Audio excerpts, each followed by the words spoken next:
Hi, everybody. Welcome to the Geekery Barn. This is Otaku Mom talking here.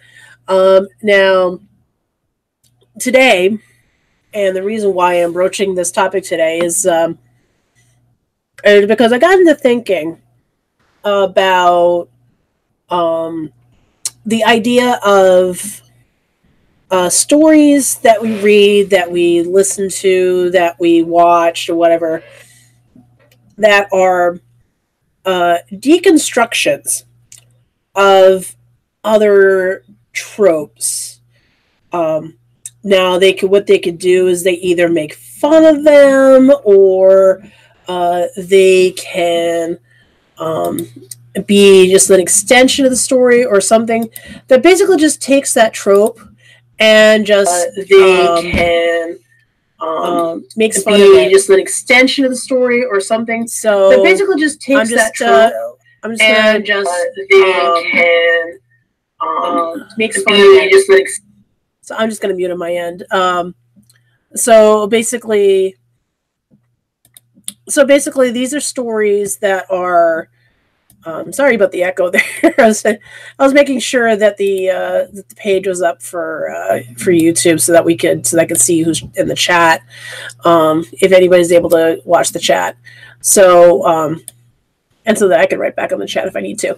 But anyway, so tonight's topic is about stories that are stories that we read in comic books, in anime, and manga, and on movies, television, whatever, that take a common trope in a genre and find a way to deconstruct it. Now, what I mean, for those who have never heard the term before, don't understand the term, deconstruction is just basically taking those tropes that we think of and just kind of like tearing them apart, finding a way to tear them apart in a way that may make us think a little bit about it, a little more than we would in a more deeper level in some cases. Now, that could take it the form of satire, it could take the form of parody sometimes, of comedy, but it can also take the part of dramas. There's some good dramas out there that will take a trope and just kind of take it apart and take that trope and just, excuse me, I got a bit of a cold still, so a lot of times I'm trying to make sure I don't need to clear my throat, and just kind of take that anyway. But just kind of take that trope and either look at how silly it is or how destructive it actually is, to even think about it. Now, what got me thinking about this is that I was watching a YouTube video recently from, I think it was the site, the channel Comic Tropes. And when I was watching that, the episode he was doing was on a comic that, me being not entirely into comics, although I do read them, but I'm not into them as much as other forms of media. But I will pick up a comic book every once in a while if I think it's going to be a good story. And I'm the type of person when I pick up comics, I usually collect them as the entire story altogether versus buying individual issues as they go along, because I prefer collecting the entire story altogether over just doing the individual issues. Oh, excuse me. And so so he was doing a video on a series by Rick Veitch that was done. It was a very limited series, only like 5 issues, called Brat Pack. And and what caught my eye was the fact that it is a deconstruction of the trope of the young kid's sidekick. This was written back in the 1990s, and when Veitch wrote it, it was shortly after the whole thing where Robin was killed in the Batman comics. where they announced in the issue that they were going to that the Joker was going to kidnap Joker was going to kidnap Robin should Jason Todd, who was Robin at the time, die. And it was voted on that he would die by the audience. So this kind of struck Veitch as an interesting idea of what if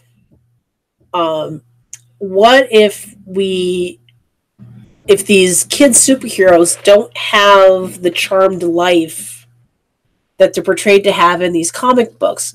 What if they their lives were just as tough as anybody else's, maybe more so, because of what they'd seen, because of what they'd gone through? So he created Brat Pack, and the story of Brat Pack is about these 5 superhero sidekicks, all young kids. Excuse me. And the young sidekicks, and they're about to turn 18, a lot of them. And so they've been these sidekicks, these young superheroes for a while now. And when the story starts, all 5 of them have been called together to investigate a enemy named Doc Blasphemy. And so when the story starts, they've all been gathered together, and there's a radio show going on in the background of this. Doc had called into this radio show saying, "What are your thoughts on the Brat Pack, who are known as these kids superheroes?"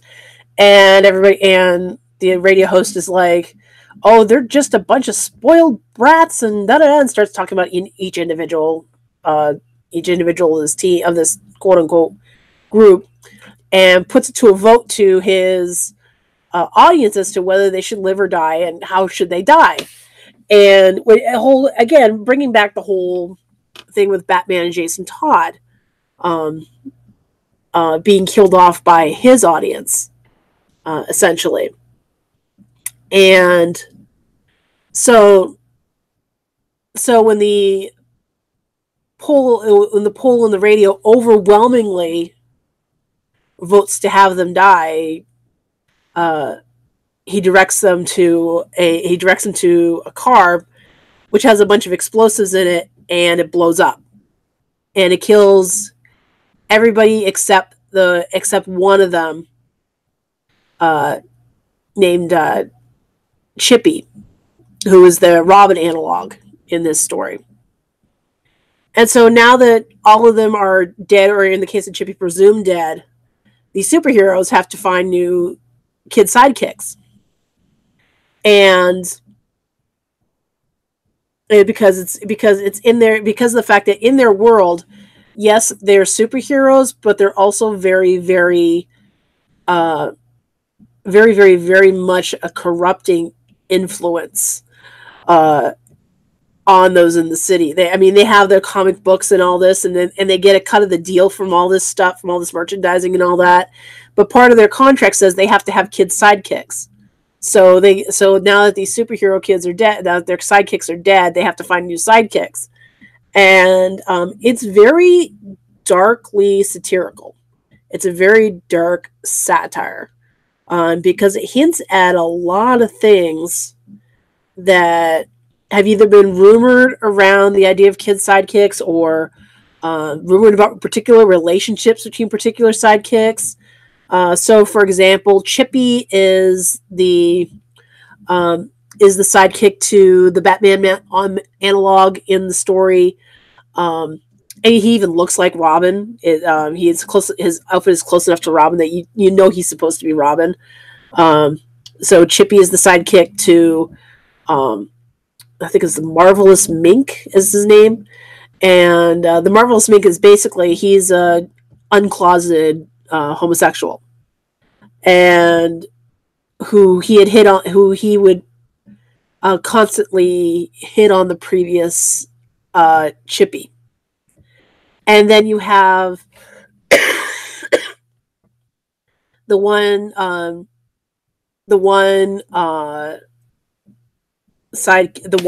superhero, Judge Jury, who has a sidekick named Kid Vicious,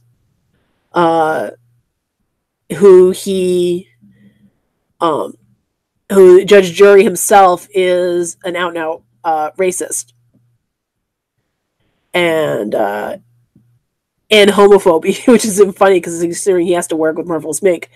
You have the Wonder Woman analog, whose sidekick is Luna, and she's like a complete man hater, absolute man hater.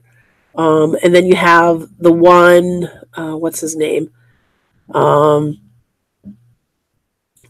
his name?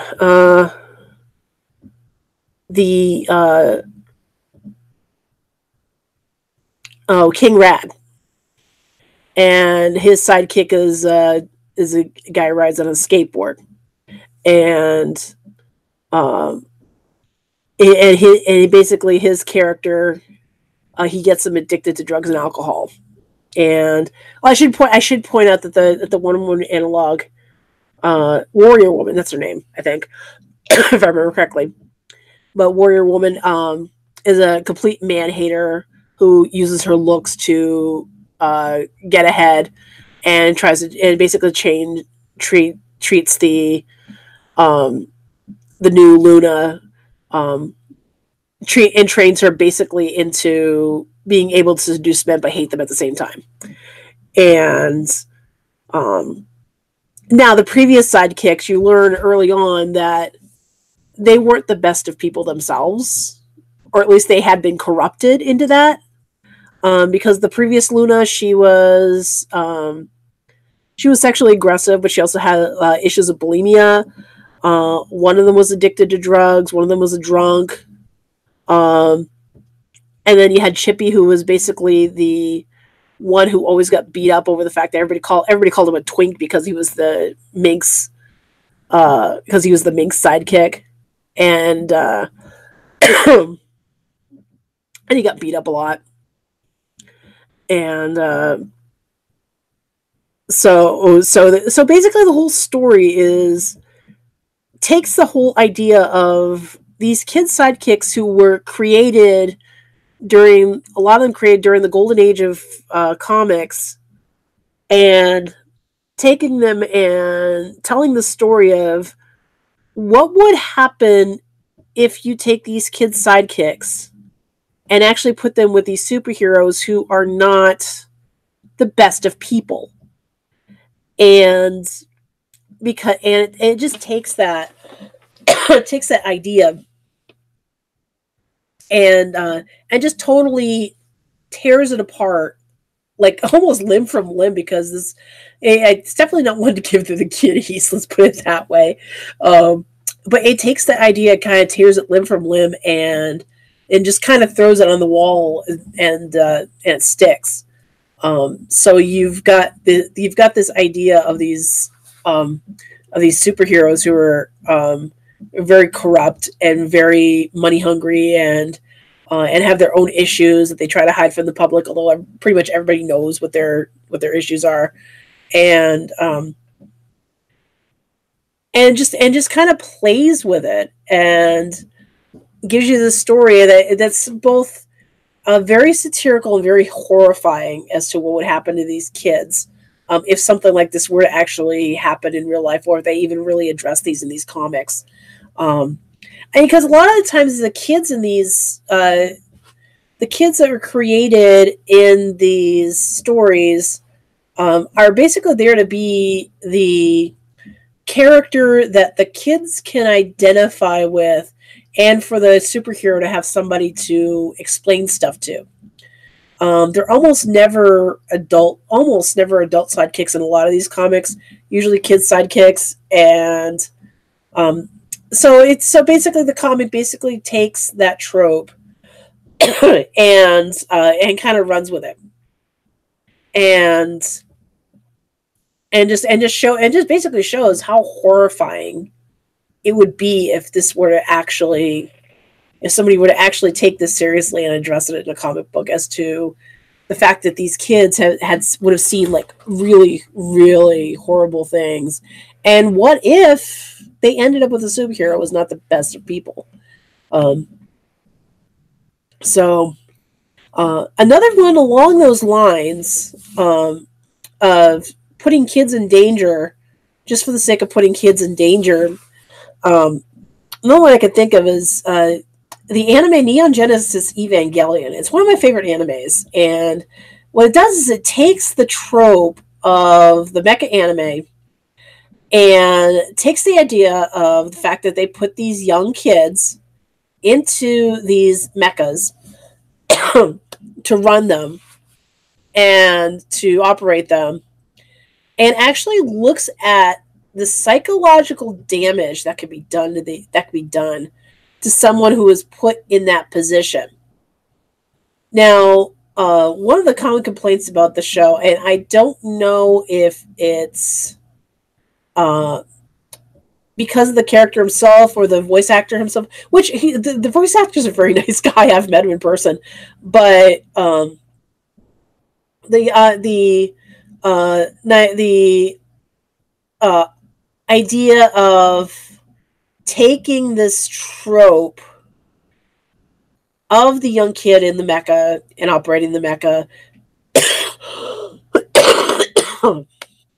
excuse me, and running with this idea of what would really happen if this were to, if you were to really put a young kid in a mecha, in a giant robot. Now Mobile Suit Gundam kind of did this before in a different way, in that instead of around the time that Mobile Suit Gundam was out, a lot of the mecha anime out there were the more unrealistic mecha, like Gigantor or stuff like that. So in the course of it, Mobile Suit Gundam created an anime that deconstructed mecha animes before it, by actually creating a whole new genre of mecha animes called real robot animes, and basically kind of presenting a more realistic portrayal of these giant mechas. In the sense that they're probably a little more scientifically sound. Again, it's a cartoon, so not completely scientifically sound, but just taking the idea of the mechas and just kind of deconstructing it, and presenting the robots as more realistic than previous attempts at giant robot animes. And of course, in these early ones, the kids would be kids piloting the mechas. So Neon Genesis Evangelion takes that trope and says, well, what would really happen if this really happened? What would really happen if you put a kid in a mecha?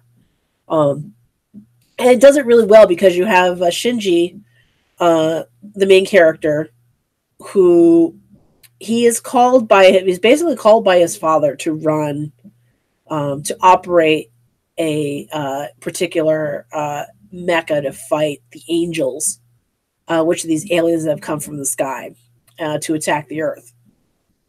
And so you can see throughout the course of the series the fact that the psychological damage this does to him, because on the one hand, he's trying his best to operate these mechas and trying to impress his father. But at the same time, you can see the damage, because he's not very confident in himself. He doesn't really think he's making a difference. He's going through all of this psychological trauma in the course of operating these mechas. And I mean, he's not the only one. It's like every single character in the show has some form of mental issues in being a part of this organization, which is called Nerve, and being a part of this organization, which takes these giant mechas and to fight against the angels, and just running with it, and just showing how every single one of these characters in this show are very damaged.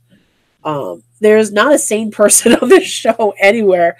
Probably the sanest is probably Shinji's father, but he's like one of the bad guys because he just doesn't really care about what Shinji's going through in operating this mecha. And it's a good show because of that, because you get to see what is going through their heads as they're operating this. And it's a great show because of it. And some people had complaints about the last 2 episodes of the original series.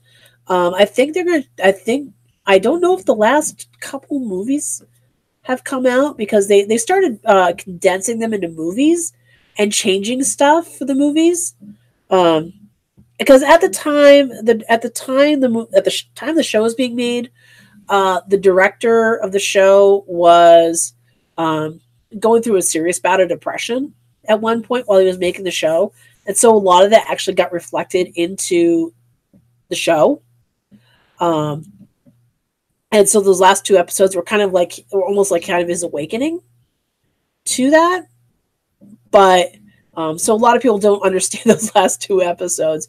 It's like, I know what's going. It's like I've seen the show and I kind of know what's going on in this episode. It's just basically Shinji kind of going through his mind as to why he's feeling this way, why he's depressed, why this is going on in his head, and him just coming to a final realization at the end of it. And it just didn't seem to a lot of people who were watching it, didn't seem to make sense, which is why they created another movie, The End of Evangelion, kind of showing what was going outside of Shinji's mind while all of this was going on. But it's about Evangelion is one of my favorites as far as animes. And I seem to have a thing for deconstructed animes and deconstructed things in general, because another one of my favorites is also Deconstruction series. Puella Magi Madoka Magica is a huge deconstruction of magical girls and the magical girl trope. Now, if you don't normally watch anime, you may not be familiar with this, because I don't think we have an equivalent here in the States. But anime, Japan and anime, they have this trope called the magical girl. And what usually is it's this young girl, usually very cute, who has magical abilities, and she can't tell anybody because it's supposed to be a big secret. Think like Sailor Moon. Think like what's another one I could think of? Let's see here. Let me look up magical girls if I can. Let me look up magical girls here. Let's see.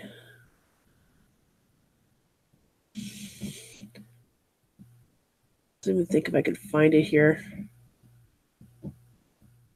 So, let's see here, magical girls. Magical girls. So, if I could think of any other series, I know it's like late at night, so I'm done. Can't think of any off the top of my head. So let's see here, magical girl.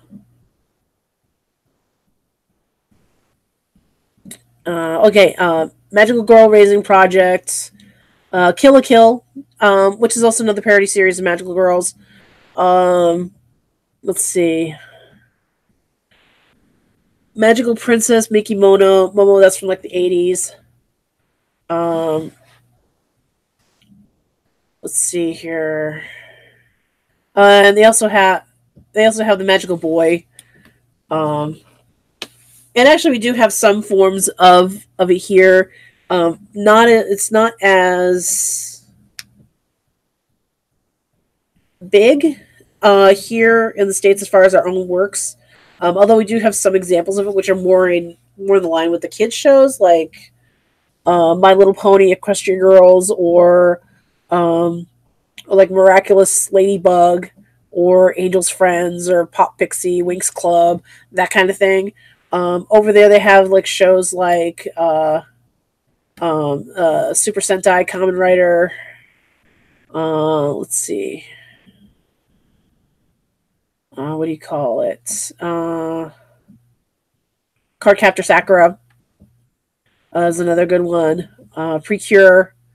There's a whole bunch of them, and the genre is very popular. And but what Puella Magica Magica does, and it's very dark. It's a very dark series. Um, is it takes that, and you think it's going to be a normal. You think it's going to be a normal magical girl show the first two episodes, because it starts out, you have the girl, you have the magical girl, you have the girl Madoka, who one day she goes to school and with one of her friends, and they sit in class, and a new student enters the class. Very mysterious girl. She's very morose. She's um, very. She was very dour and all that, and uh, and she tries to, but the magical girl in question tries to, not magical girl. She doesn't know she's a magical girl yet, but Madoka tries to, um, the girl tries to tell Monica to stay out of it and try to give her like hints about what's coming up, and doesn't, and but she doesn't quite get the hint, so she ends up running into the character Mommy, who is this very cute like older student, who has these pigtails, and and she runs into Mom. She meets into Mommy, and one night she's walking and she sees the girl that she saw earlier in that the new girl attacking this creature, and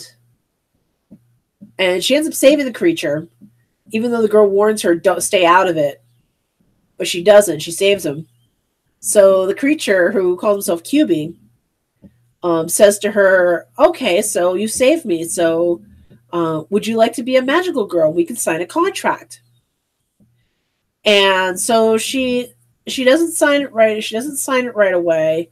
So she's like, "Okay, so I don't want to do this. I don't know what to do this. I don't know what," because he tells her, "I can grant you a wish, and you can, if I grant you a wish, you got to sign this contract and be a magical girl."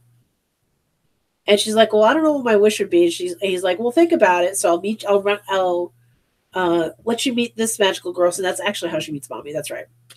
I'll let you meet this magical girl. Her name is Mommy, and you can talk. And also, Mommy is talking about the benefits of being a magical girl with her, but also tries to warn her that it's not easy to be a magical girl. That's tougher. That's tougher than it looks. And so you get the first two episodes kind of play out like a normal magical girl series, and then you get to the third episode, and by the end of it, your jaw's like on the floor. It's the best way I could put it, because as soon as it happened, I'm not going to spoil it. Although some of you who know the show might have seen the memes online, so you know exactly what I'm talking about. But I'm not going to spoil it. As soon as the end of the third episode happens, I was sitting there watching it, and my jaw just like dropped, and I'm like, "Oh my god, I can't believe I just watched that. That was insane." And you find out very quickly the show is not what you thought it is. And as the series goes on, it gets darker and darker and darker into this world of magical girls. And And that's absolutely what I loved about it. It was this construct was that it was how it deconstructed the magical girl and how it played with your expectations of what a magical girl is supposed to be in this world. And you find out that there is a lot more to it than just being cute and save and beating bad guys. It's a lot more dangerous than you really realize it is, and than even she could imagine.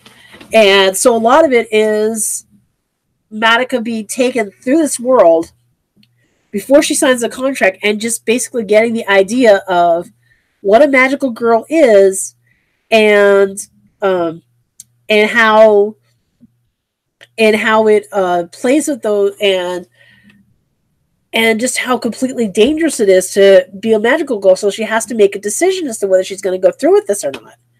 And you have the character Kyubi, who has his own motives for wanting her to sign this contract to be a magical girl, and just completely and then you realize that he's the bad guy in all of this. So it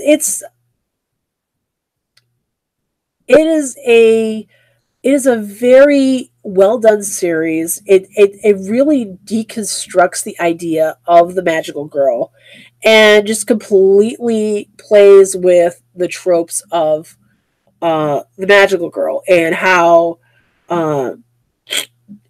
these shows and how dangerous it really would be for someone for a young girl. And because they're typically usually around 9, 10, 11, 12, somewhere in that range when they do this. So it really plays with the tropes of that. And that's the biggest thing I love about this show, is how it plays with those tropes of being a magical girl. Now, another series that plays with tropes for laughs that I could bring up is the shoujo genre. Now, typical shoujo animes, shoujo, and also shoujo shows. Usually, if you're not familiar with the term shoujo, it means young girl, and typically the young girl demographic in Japan, usually the stories they end up the young girls there end up gravitating to are usually more along the lines of romance, of pretty boys, of it where the boys are like these really, really handsome boys, and the girls are like really plain looking. And I think they do that on purpose so that girls can kind of put themselves in the stories a bit. Then you have the tropes of those things, where you have the flowers, the flowery settings, and how the pictures are always drawn like perfectly, and the men are all like beautiful boys, total bishonens, which is pretty boy in Japanese, and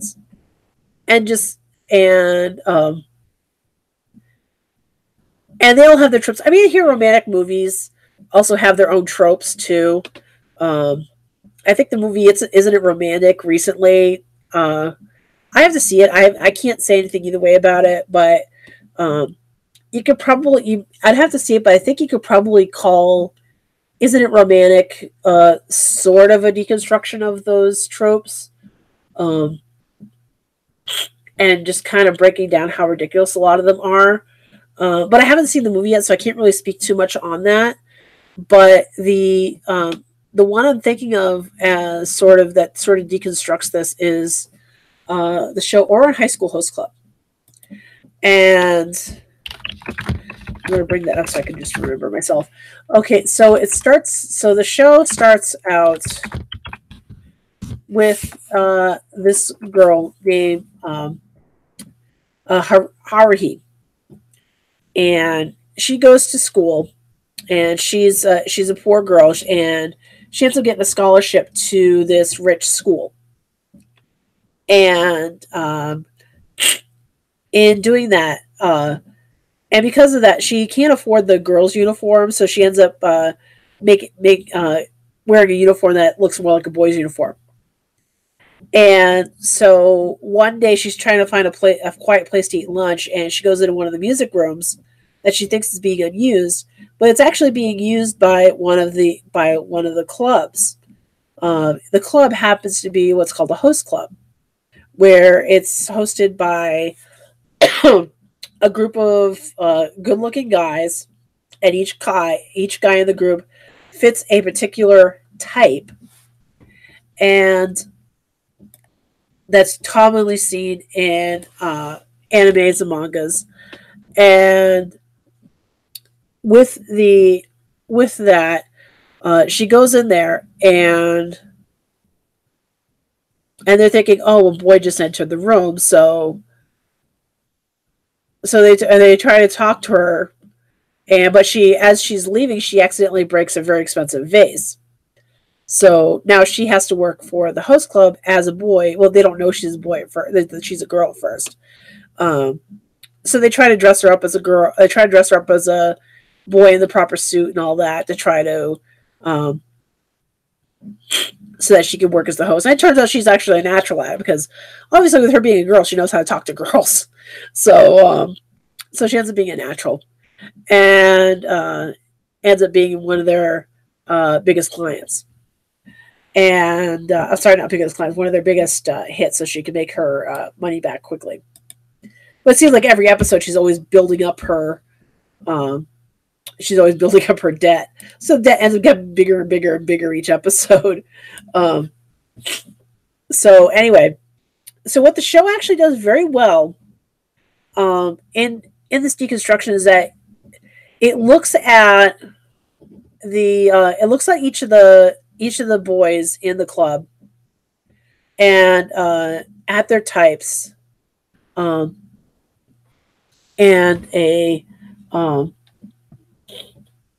let's see here.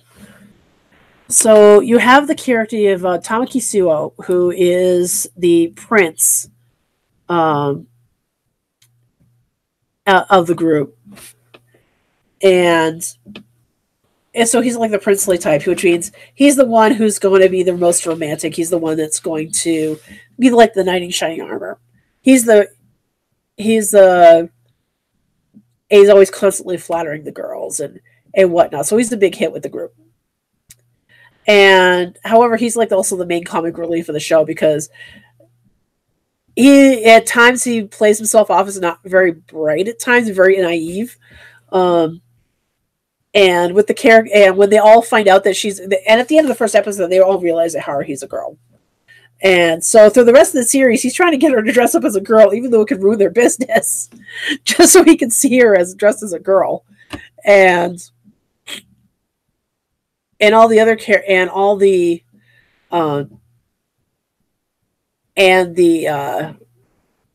so anyway, so Tamaki is sort of this. He's the main comic relief, and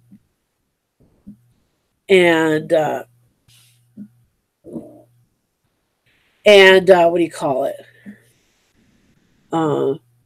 He always, because of the fact he does have an interest in Haruhi. He gets very jealous when anybody develops an interest in her. And he's very protective of her, almost like a father figure. Although you find out later on, Haruhi's own father, which I'm not going to spoil in regards to him, but is also very protective of Haruhi and doesn't like the idea of Tamaki being near her for various reasons. But so basically he's the main comic relief. Even though he's kind of he's the president of the club, he's also the one everybody ends up picking on in the show. Then you have the character of Otori Kyoya, who he's very calculating. He's the stoic type. He's the cool type, and he's always very serious. He basically is the business person of the group. And he's very intelligent. He's very secretive, Um, and let's see.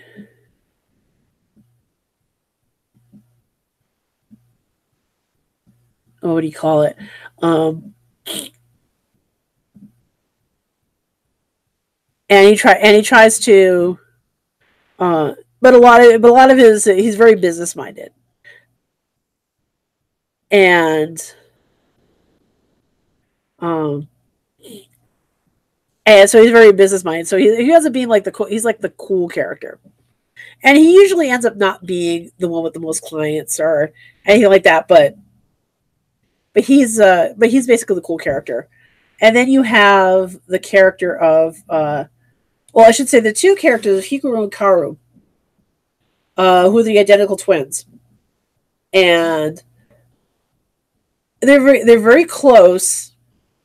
And that's part of their shtick is that they play a little too close of characters. Their main shtick is the fact that they're playing up the idea of them being incestuous, of the of the incestuous forbidden love brothers kind of thing, and which gets some girls turned on. And it's just I swear to God, it's a comedy, so it's played completely for laughs. Because outside of that, they really don't act like that, but they just play it up so just for their clients. And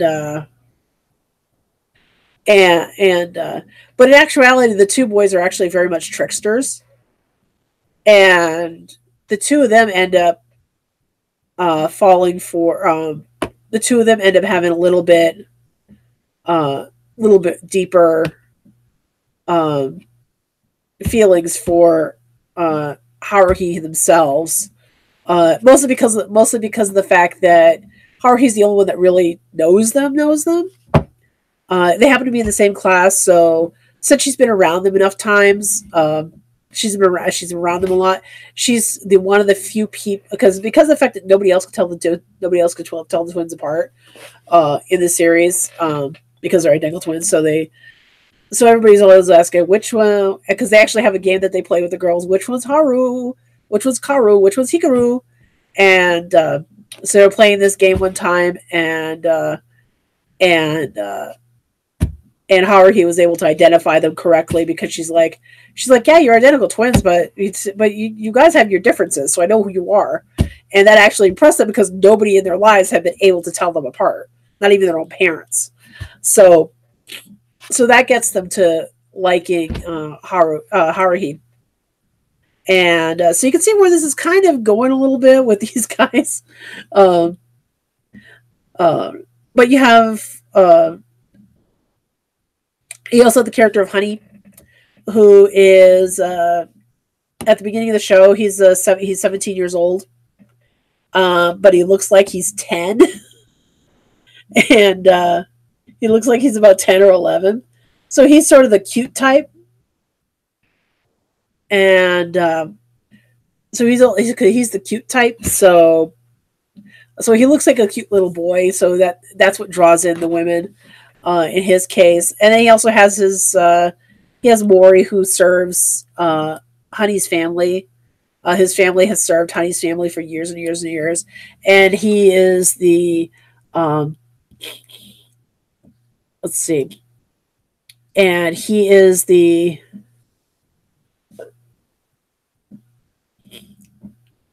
he would be the strong silent type because he very rarely speaks to anybody, and basically his role is he basically serves Honey, and I mean and all the guys eventually end up falling for them in their own ways. In the series, it's kind of hinted that Haruhi will probably end up with Tamaki. In the manga, it's confirmed that she ends up with Tamaki.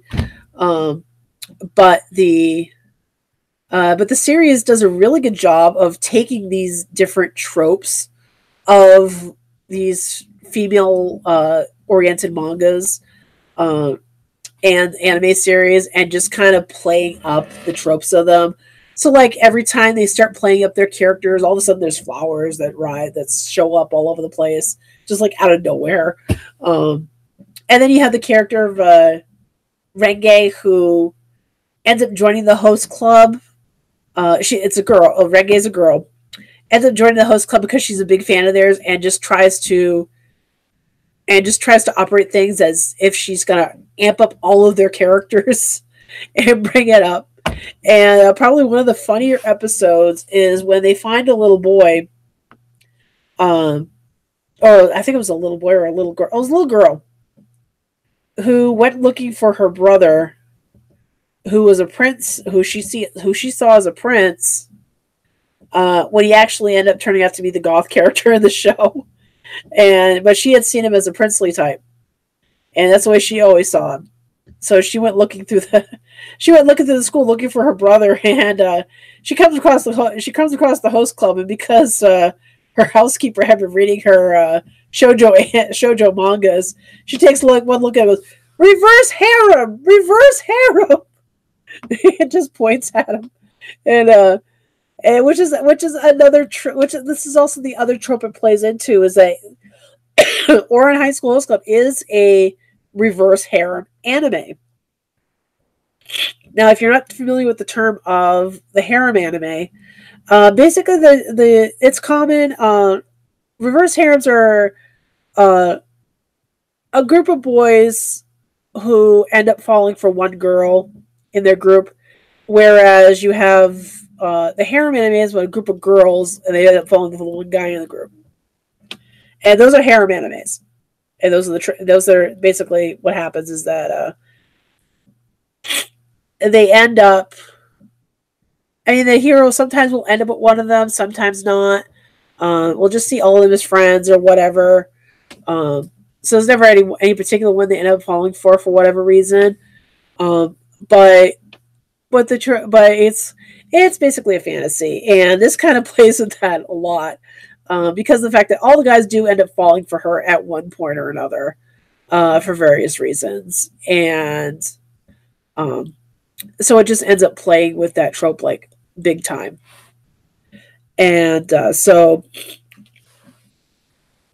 Ouran High School Host Club, for a good deconstruction anime, is a good one to check out.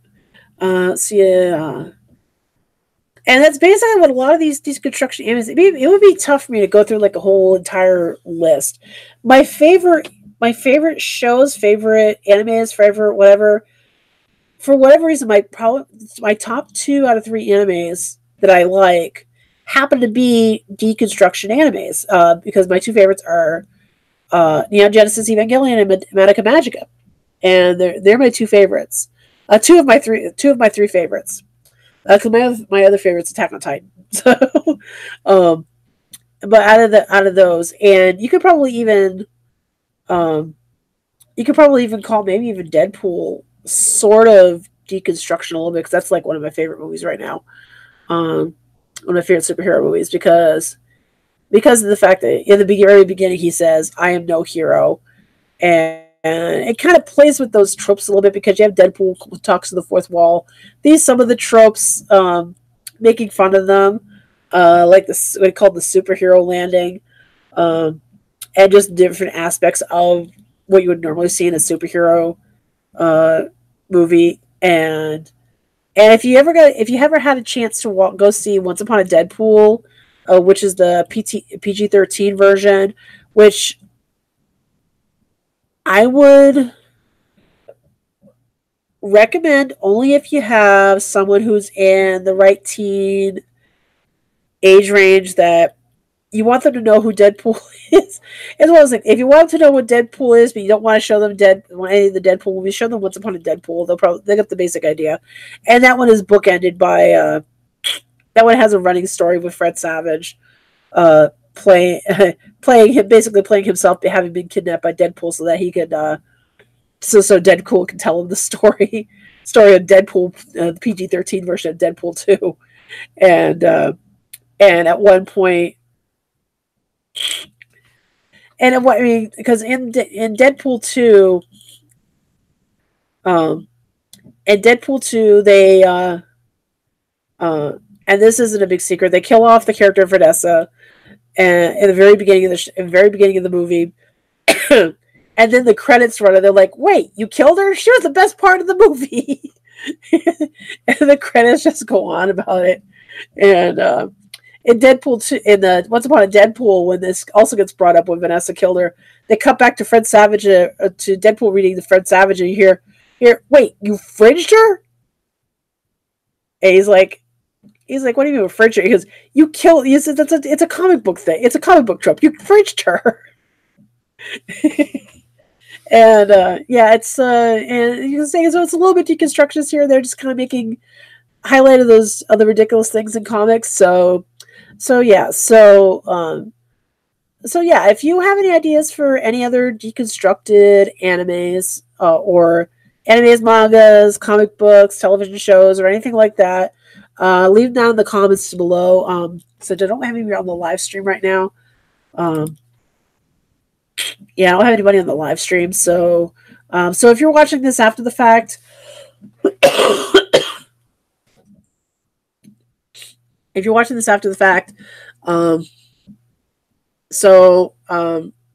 comment down below about any other shows or shows. I have a list of them that I want to see or want to read or whatever. I just recently found out about The Boys, the comic book, and I heard they're going to be making it into a TV series for Amazon. And so at some point, I'm probably going to pick up The Boys and read that. So that's supposed to be sort of a deconstruction similar along the lines to Brat Pack, in that you have a series of you have a government agency who their main job is just basically to try to control the superheroes who are now all super corrupt. So again, similar along the lines of Brat Pack, which I mean is the comic was most likely had Brat Pack as an influence as to its creation. So, and I wouldn't be surprised. But if you have any ideas, put them down in the comments. Okay. Okay, moving on. So for trailers for this week. So let me take a look here.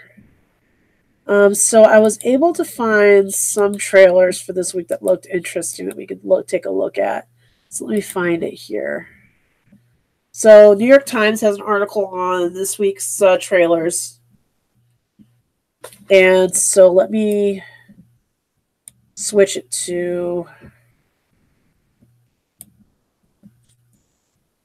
So let me switch it to share screen here.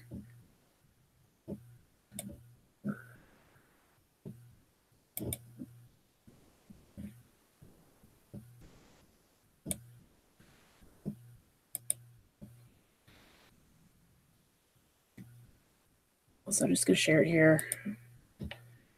Okay, so here is a new trailer for the movie Rocketman, which is about about the life of Elton John.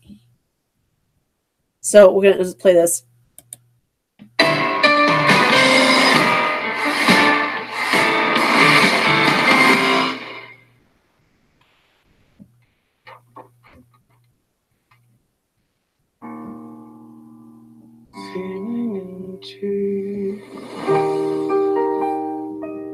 I could hear the whole tune in my head.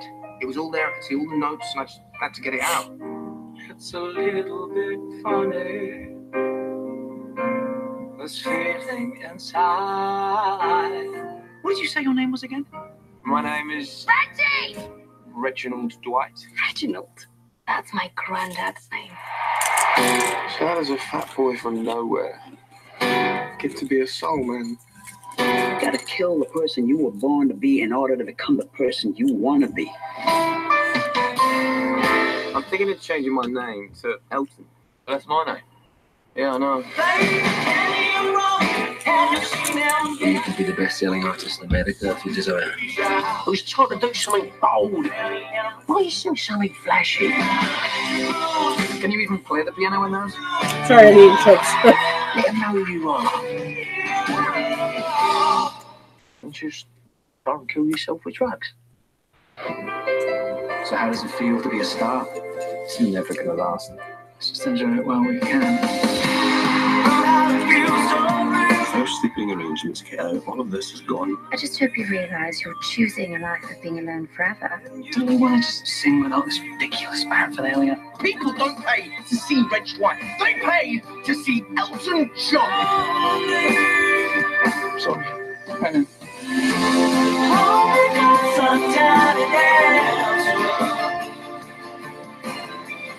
Do you even care how much pressure I'm under? Not really. I'll still be collecting my 20% long after you've killed yourself. Maybe I should have tried to be more ordinary.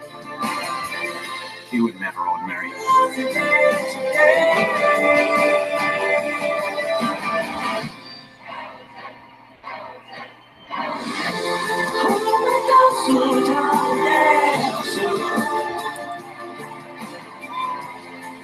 What a shy little boy you were. Look at you now. Okay, so that's the trailer for Rocket Man. That's the full trailer because I think what we had before was a sneak peek.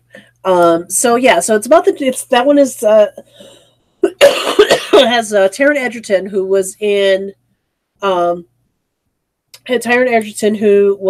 in Kingsman. He's now playing in this movie. He plays Elton John, and if Bohemian Rhapsody is any indication, this may end up making some serious bank itself. So this may end up becoming a hit. Because everybody loves Elton John, but it might also fail. See, depending on how it goes, because they bill it as a real life fantasy. So it looks like from the trailer they may be putting in some fantasy elements into it too, to kind of fit in with his story. So we will see when that comes in. That's coming out in May. So the next trailer, this one looked interesting to me. This one's coming out in a couple next month actually.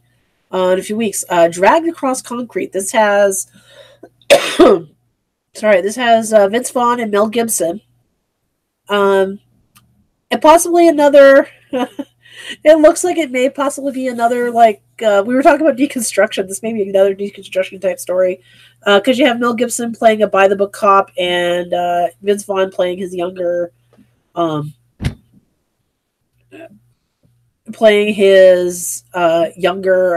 younger partner. So let's take a look.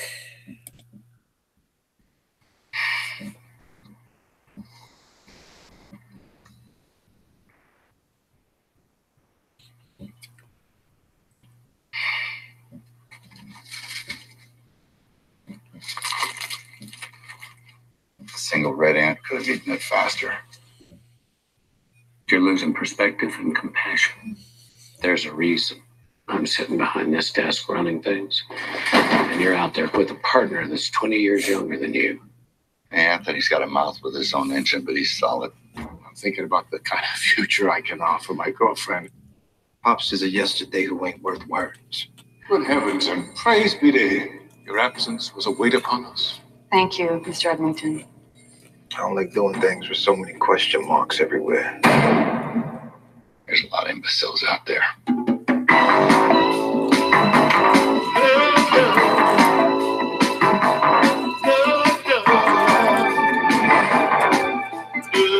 Start the party.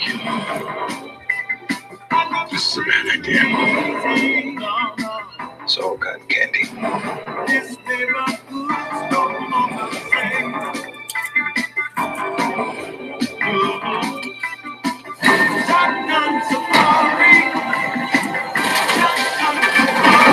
We have the skills and the right to acquire proper compensation.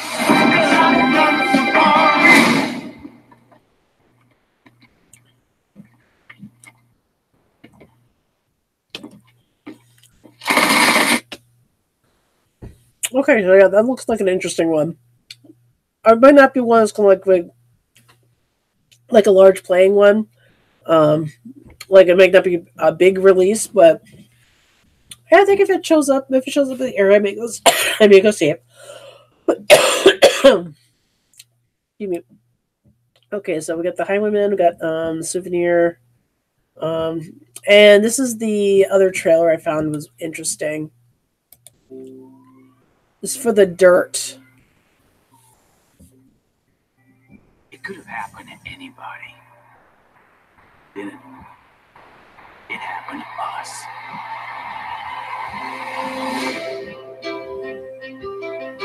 The new band is going to be something nobody's ever seen before. Oh my God, those are my pants. Well, they look so much better on me. We got a runaway, a cute drummer, an old man. Let's just play it. Cover band singer. You say you're gonna be a rock star. What do you think?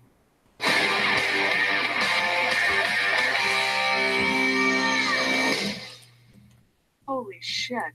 If we want to knock people on their asses, then we've got to give them a show. I'm talking like a stadium show in the clubs. The fans, they're dying for some anarchy. So let's give it to them.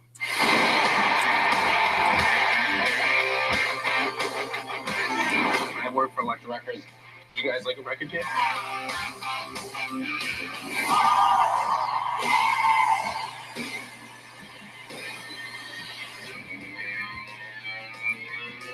I had managed the Scorpions, Bon Jovi, Skid Row, Kiss, but I have never been through what Motley Crue put me through. I am sick and tired of not having any fun. Everything's upside down and flip-flopping. Motley Crue, no strangers to controversy. Vince Neil was charged with vehicular manslaughter. Tommy Lee and Heather Locklear have separated. It's a degenerative bone disease. Nikki Sixx has overdosed. I know it's not going to be easy, but I believe in you guys. We are music. We are Motley Crue.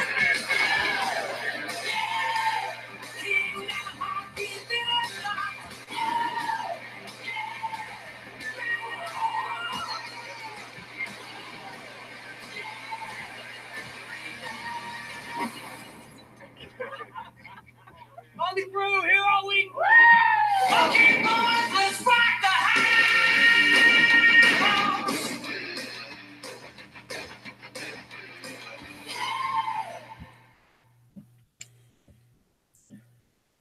Okay, so that one looks interesting. The story of Motley Crue, The Dirt. I guess it's based on the autobiography they did on themselves, the biography they did about their lives. And so that looks interesting. Let's see. And I think there was one more trailer, which I think I might have clicked out of, but let me see if I can find it on YouTube here. Let's see. That's us. Let's see here. Let me look for it here. Yes, I did have the page up for. It's been a while since I've seen Horror in High School Host Club, so I couldn't remember names. So I just brought up to refresh myself on names. So let me look up here.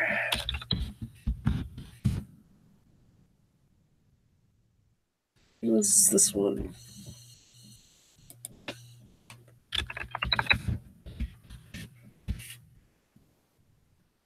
This is another one.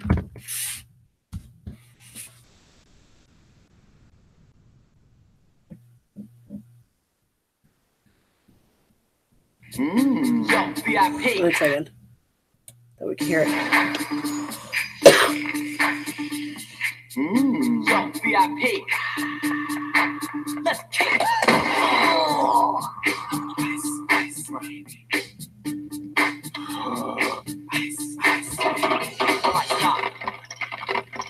There goes my toothpaste. I am tired of this. Come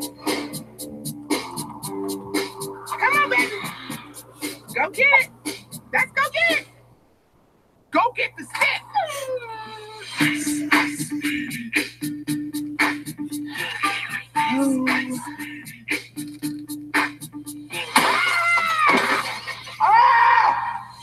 I'm done. I'm done living on this frozen, seal-infested island. Fire another ice ball. If there was a problem, Yo, what the? Oh, crap. We're gonna need a bigger slingshot.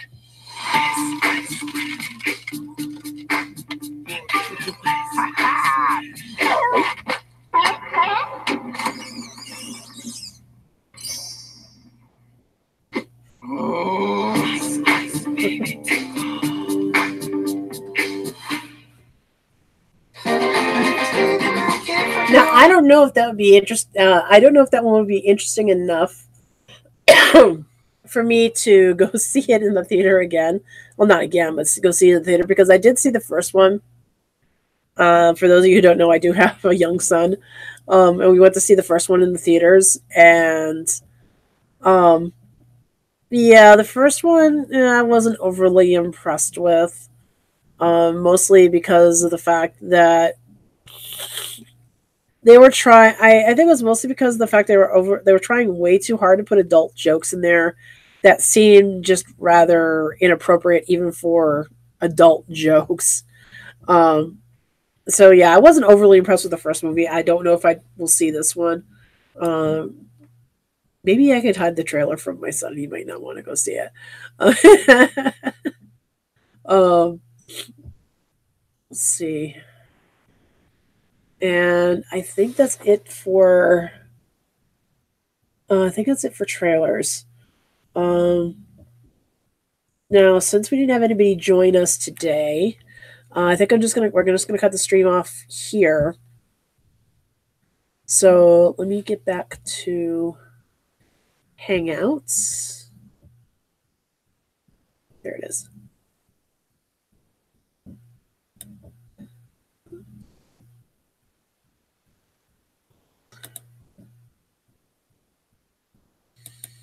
Okay, so we are back, and okay, so we're gonna end the stream here. So what I'm gonna do is, we're gonna cut the stream off here, and just and I'll announce the next one. So have a good night, everybody, and I'll hope to see you soon. Bye.